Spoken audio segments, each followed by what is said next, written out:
안녕하세요. 저는 40대이고 결혼한 지는 4년 정도 된 주부입니다. 지질이 복도 없다는 말은 딱 저를 보고 하는 말 같아요. 가만히 생각해보면 전 어렸을 때부터 그렇게 복이 없었죠. 갑자기 열린 가게 문에서 뿌려진 물에 맞아 홀딱 젖은 적도 있었고, 분명 버스 시간보다 먼저 나와 기다렸는데도 무슨 일인지 버스는 떠나버리기도 했습니다. 뭐 이런 일들은 솔직히 애교 수준이고, 제가 겪은 운 없는 일들은 말로 다 설명할 수도 없어요. 오죽하면 점 보고 이런 것도 별로 안 좋아하는 편인데 하나도 일이 안 풀리니까 점도 보고 막 그랬었죠. 그랬던 제 사연을 구독자분들에게 들려드릴까 합니다. 저희 집은 내내 가난한 집안이었어요. 자식이라고는 겨우 저 하나뿐인데도 부모님은 버거워하셨죠. 부유한 집은 아니더라도 사랑으로 늘 저를 키워주셨고 아껴주셨던 부모님이셔서 괜찮았습니다. 다만 돈이 없다 보니까 겪어야 하는 서러움들이 있긴 했었죠. 남들 다 행복한 어린이날이나 크리스마스 같은 날에 저희 가족은 한 번도 제대로 챙겨본 적이 없었어요. 당장 먹고 살기가 바쁜데 그런 날을 어떻게 챙기겠습니까? 그래서 대학은 꿈도 못 꾸고 바로 취업을 했습니다. 그나마 제가 일을 시작하면서 집에도 숨통이 트이기 시작했죠.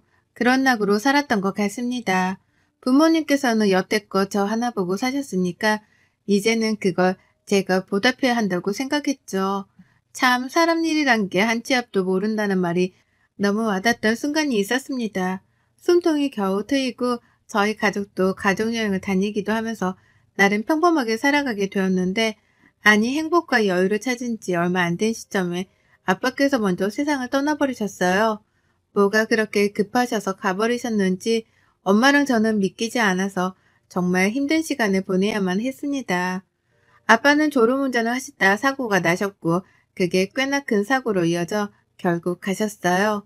아빠가 가신 것도 너무 서글픈데 피해본 차량들도 사람들도 있어서 합의하는 것도 쉽지가 않았습니다. 정말 너무 서글펐고 힘겨운 시간이었죠. 딱 한 번만 시간을 돌릴 수 있다면 그 전날로 돌려서 아빠에게 해주고 싶은 말이 너무 많더라고요. 그렇게 허망하게 아빠를 보낸 후 제 20대는 슬픔과 좌절, 그리고 일에 찌들어하는 피곤함이 가득했죠. 그러다 30대의 남편을 만나게 되었습니다. 어느 날 제게 나타난 남편은 마치 한 줄기 빛과 같은 존재라고나 할까요? 숨막히기 힘든 제 삶에 그동안 잘 견뎠다고 고생했다며 하늘이 제게 준 선물 같은 존재였습니다. 엄청 특별하게 잘생긴 것도 아니었고 그렇다고 특출나게 능력이 좋은 것도 아니지만 절 사랑해주는 진실된 그 마음 하나는 높이 평가할 수 있었어요. 전 이 사람이 없으면 정말 안 될 것 같은 정도로 사랑하게 되었습니다. 남편은 저보다 2살 많았는데 2살이라는 나이 차이가 무색할 정도로 굉장히 든든했죠. 외롭고 쓸쓸한 저희 엄마와 제게 따뜻함이 뭔지를 알려준 사람이고 화목하게 살 수 있는 방법을 알려준 사람입니다. 남편과 연애를 하면서 저희 엄마가 참 많이 웃으셨고 그 덕분에 저도 뿌듯하기도 하고 이 사람은 절대 놓치지 말아야겠다는 생각을 했던 것 같아요. 남들처럼 그렇게 연애를 하다 결혼했습니다. 남편에게는 밑에 남동생이 있었는데 시동생은 되게 오래전부터 외국에서 생활을 하고 있었고 딱히 마주칠 일이 별로 없었어요. 한국에서 사는 게 너무 싫다며 하루아침에 떠났고 거기서 아예 터를 잡고 사업을 하면서 살고 있다고 하더라고요. 그 말을 듣는데 그 결단력이 굉장히 멋져 보였고 부럽기도 했습니다. 만약 똑같은 상황이 주어진다면 아마 저는 그렇게 하지 못했을 거예요. 용기도 없을 뿐더러 엄마를 두고 어딘가로 갈 생각을 해본 적이 없었죠. 그렇다 보니 시댁은 저희 집처럼 시모 혼자 계셨습니다. 시부랑은 이혼하시고 따로 살고 계셔서 남편도 소식을 모른다고 했거든요. 어쩌면 다른 듯 비슷한 이 환경 때문에 서로가 더 끌리고 이해가 된 건 아닐까 싶었습니다. 결혼하고 남편과 저는 연애 때처럼 종종 저녁을 먹으면서 반주를 했어요. 반주를 마시면서 속마음 얘기를 하거나 서로 있었던 일을 말하기도 했는데 이게 꽤나 도움이 되었죠. 대화를 많이 해야 다툴 일도 없거든요. 그런데 하루는 남편이 제게 이런 질문을 했습니다. 여보는 장인어른 돌아가셨을 때 어땠어? 솔직히 나는 엄마 아빠 이혼한다고 했을 때 홀가분했거든. 두 분이 하도 다투니까 그 꼴이 보기도 싫었고 차라리 헤어지는 게 좋겠다고 내심 그렇게 생각을 했던 것 같아. 난 아무래도 당신이랑은 상황이 조금 다르지. 아빠가 하루아침에 돌아가신 거니까 너무 슬펐고 속상했지. 그냥 세상이 다 무너지는 기분이랄까? 앞으로 엄마랑 나랑 둘이 어떻게 살아갈까? 막 그런 생각도 했던 것 같아. 정말 너무 속상했겠다. 그 아픔을 다 어떻게 견뎌냈어? 말로 다 표현할 수 없는 아픔일 건데. 그치. 아직도 떠올리기만 하면 가슴이 미어질 듯 아프긴 한데, 그래도 예전에 비하면 많이 좋아졌어. 근데 그건 갑자기 왜 물어봐? 그냥 궁금해서. 근데 이전에는 엄청 힘들게 살았다고 했었잖아. 장인어른 돌아가시고는 보험금 같은 거 나오지 않았어? 여유가 생기지 않았어? 어? 그런 질문을 하고 그래? 아니, 그냥 궁금해서 그렇지. 여보, 아무리 궁금해도 그렇지. 그런 질문을 해? 보험금이 나왔으면 어떻고, 안 나왔으면 어쩌려고. 기분 되게 나쁘네? 왜 예민하게 받아들여? 난 그냥 물어본 건데, 당신이 여유가 생긴 게 맞는 건지, 장모님이 지금 괜찮으신 건지, 그런 걸 물어보는 거지, 나는. 우리 아빠가 사고 내고 돌아가셨지만, 피해자들 합의해주고, 이것저것 다 하고, 솔직히 남은 것도 없었어. 한마디로 아빠가 돌아가셨다고 해서 엄마랑 나랑 금전적으로 이득 본 거 하나도 없어. 그게 사실이야? 그럼 장모님은 지금 살고 계시는 집은 자가가 아니야? 어? 전세인데? 이날의 남편은 정말 이상했습니다. 평소랑은 확실히 달랐죠. 한 번도 들어본 적 없는 질문을 하더니 저렇게 딱 질문을 하고서는 술을 마시다 말고 갑자기 피곤하다면서 방에 들어가서 자겠다고 했어요. 이상하긴 했지만 별로 대수롭지 않게 여겼고 술상을 치우고 저도 잠자리에 들었죠. 거의 설잠에 들었을 때쯤 남편이 한숨을 막 크게 쉬면서 너무 뒤척이길래 제가 한마디를 했습니다. 오늘따라 왜 이렇게 뒤척거려 잠 못 자게. 잠이 오겠어? 속에서 지금 천불이 나서 죽겠는데 생각할수록 어이가 없네. 당신 그럼 있는 게 뭔데? 재산이고 뭐고 아무것도 없는 거야? 뭐라고? 자다 말고 그게 무슨 소리야? 아니 장모님 말이야. 가진 게 아무것도 없으시냐고. 아까부터 이상하다 생각은 했는데 당신 대체 왜 그래? 우리 엄마가 재산이 얼마가 있든 말든 대체 그게 당신이랑 무슨 상관인데 그러는 거야? 야, 상관이 왜 없어? 내가 당신이랑 결혼을 왜 했는데. 아, 그냥 자자. 더 이상 말하기도 싫다. 지금 야라고 했어? 결혼을 나랑 왜 했어? 일어나 보라고. 자라고. 남편은 제게 자다 말고 이상한 말과 함께 엄청 언성을 높였고 결국 다투고 말았습니다. 아무리 이해를 해보려고 해도 이해가 되지 않았고 이건 누가 들어도 마치 저희 아빠가 돌아가시면서 보험금이 꽤 나왔을 거고 그걸 알고서 저랑 결혼했다는 말로 들렸어요. 다음날 일어나서 남편에게 어제 왜 그랬냐고 해명하라고 말했지만 제게 어떤 해명도 하지 않았고 저는 더 열받았죠. 그런데 그날 저녁에 남편은 집에 오지 않았고 제게 카톡 하나만 달랑 왔습니다. 나 일주일만 엄마네 가서 지낼게. 어제 당신이랑 얘기하고 머리가 아주 복잡해서 죽겠거든. 그러니까 나한테도 생각할 시간을 줄래? 대체 뭘 생각하겠다는 건데? 당신 지금 이 태도 굉장히 불쾌해. 알아? 답 안 한다? 이게 지금 뭐 하는 짓이야 정말. 하루아침에 전화는 왜 안 받아? 왜 그러냐고 대체. 아무리 카톡을 보내고 전화를 해도 받지 않았고 저도 사람인지라 너무 화가 나서 더 이상 연락을 하지 않았습니다. 그리고 정말 남편은 일주일 동안 집에 오지 않았고 저는 대체 이게 무슨 일인지 모르겠었죠. 딱 그 일주일이 지나자 남편은 주말에 집으로 돌아왔고 시모와 함께 왔습니다. 연락도 없이 온 시모를 보고 깜짝 놀라긴 했지만 당황하지 않고 인사를 했어요. 어머님 오셨어요? 어머님 오셨어요? 너 앉아봐라. 내가 진짜 어이가 없어서 말이 안 나오네. 니네 집 캐털이라며? 맞아, 아니야. 네? 맞냐고, 아니냐고. 겨우 내가 우리 민수를 캐털 같은 집안 여자나 살게 하려고 이렇게 애지중지 힘들게 키운 줄 아니? 너 진짜 여러 가지로 사람 열받게 하는 체주가 있다. 어쩐지 처음부터 마음에 안 들었는데 여지껏 작아질도 없는 호름이에 재산도 없으면 안 봐도 비디오지. 어머님, 갑자기 왜 그러세요? 뭐 갑자기야. 나 다 들었어. 니네 아빠 돌아가시고 돈 한 푼 남은 거 없다며? 그거 진작 알았으면 내가 너희들 결혼시켰겠니? 절대 안 시켰지. 아유, 내 팔자야. 내가 어디서 저런 모질이를 며느리로 들여서는, 아유, 민수는 너랑 살기 싫다는데 너 어쩔 거니? 네? 대체 그게 무슨 말이세요? 전 정말 황당했습니다. 결혼을 했고 서로에 대해 사정도 어느 정도 이미 다 알고 한 결혼이잖아요. 그런데 이제 와서 갑자기 저렇게 말하는 것도 황당했지만 무엇보다 저희 아빠 사망보험금을 왜 자꾸 언급하는지 모르겠었죠. 그래서 굉장히 불쾌했습니다.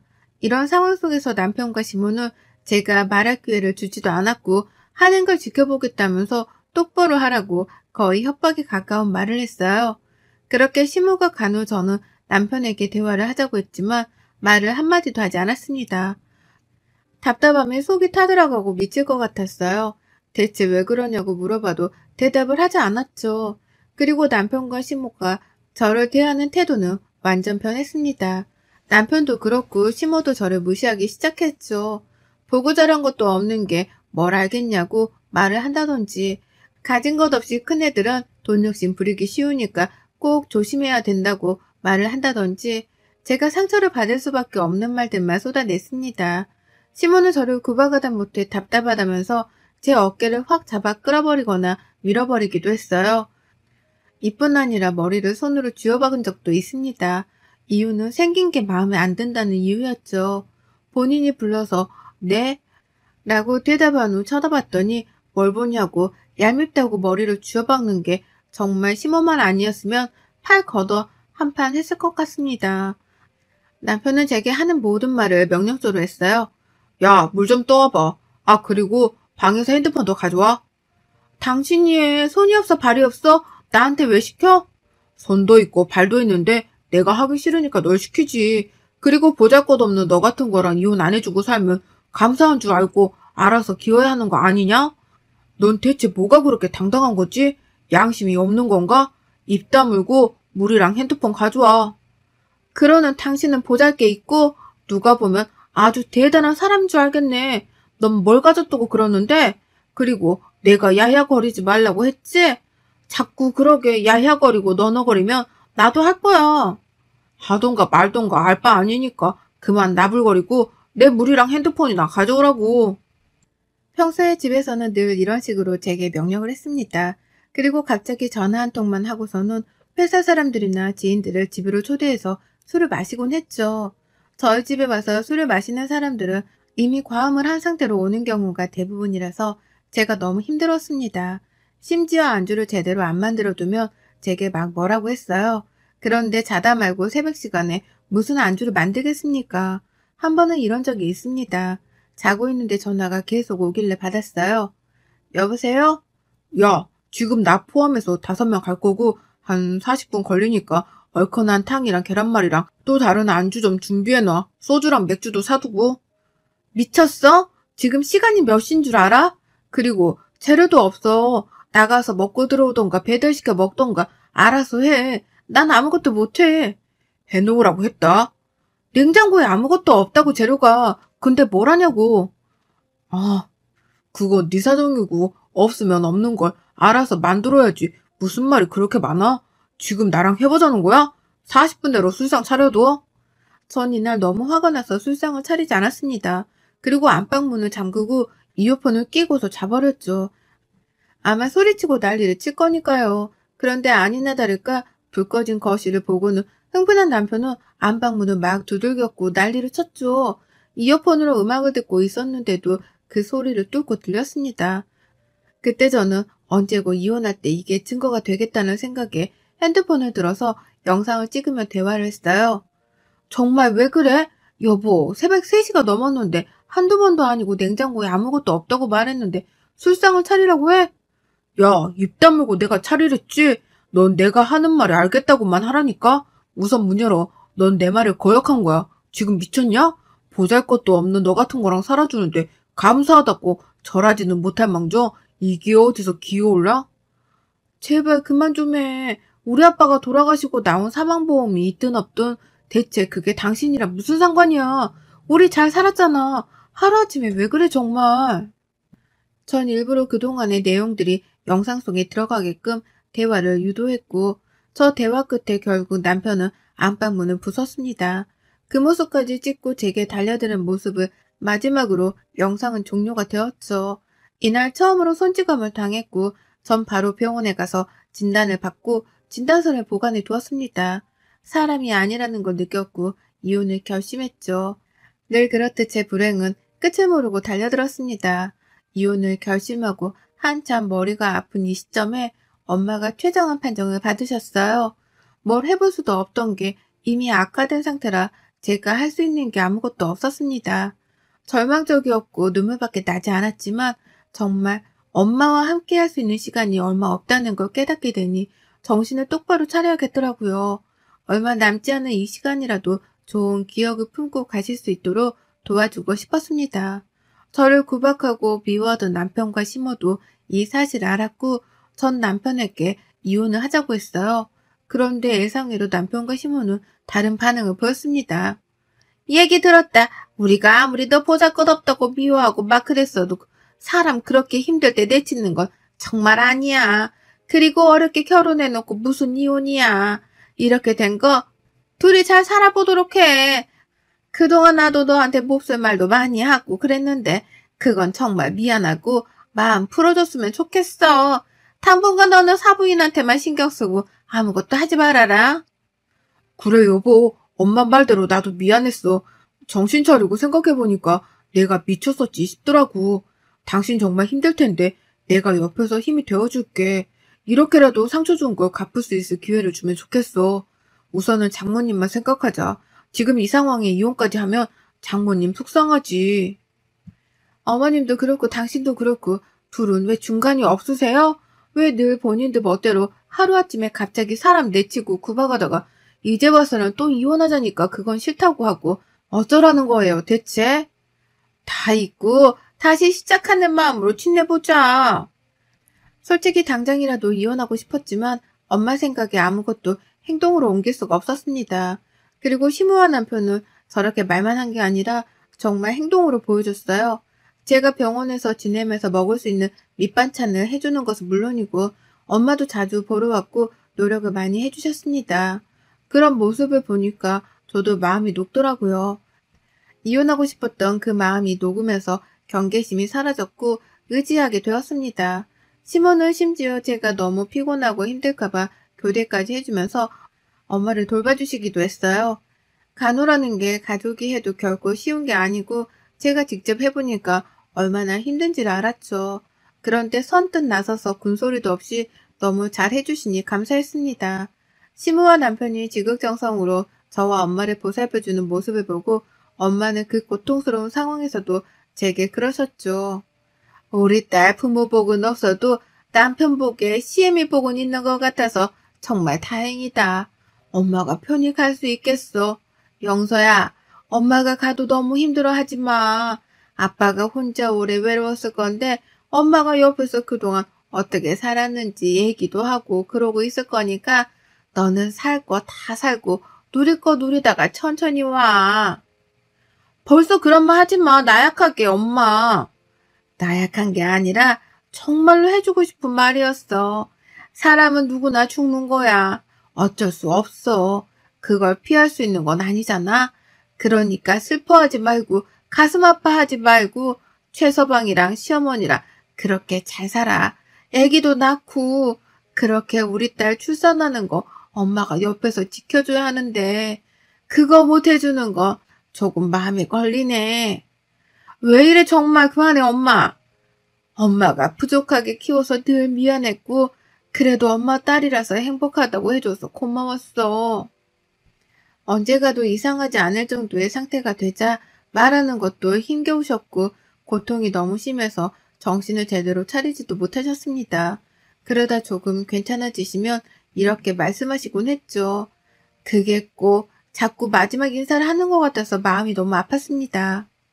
이때쯤에는 교대도 하지 않고 24시간 내내 엄마 곁을 지켰어요. 언제 가실지 모르니 말이죠. 남편과 시모가 병문안을 왔고 병실에 있다가 휴게실에 앉아서 커피를 먹고 있겠다고 했습니다. 저는 엄마에게 가서 배웅만 하고 오겠다고 하고 나갔고 충격적인 걸 들었죠. 이들은 제가 듣는 줄도 모르고 말을 하고 있었는데 갑자기 제게 잘해준 속사정을 알게 되었어요. 저희 엄마가 돌아가시면 제게 보험금이 나오겠죠. 그럼 그걸 지들이 챙기고 이혼하려는 생각이었습니다. 이 얘기를 듣자마자 저는 머리 뚜껑이 제대로 열렸고 그것들을 향해 돌진하는데 옆에 앉아 계시던 한 아주머니께서 갑자기 마시던 커피를 시무와 남편에게 확 부어버렸죠. 너희들이 사람이냐? 사람이야? 아가씨가 며느리야? 내가 이것들 영상 다 찍었으니까 고소해. 앞에 얘기 다 못 들었지? 죽이네 뭐네 그딴 얘기도 했으니까 고소해버려 바로. 에라이 쳐 죽일 것들아. 모자가 쌍으로 콩밥이나 처먹어라. 처음 보는 아주머니께서는 옆에 앉아서 시모와 남편 얘기를 듣다가 화가 나서 아예 대놓고 영상으로 찍고 있었고 그걸 제게 보내주셨습니다.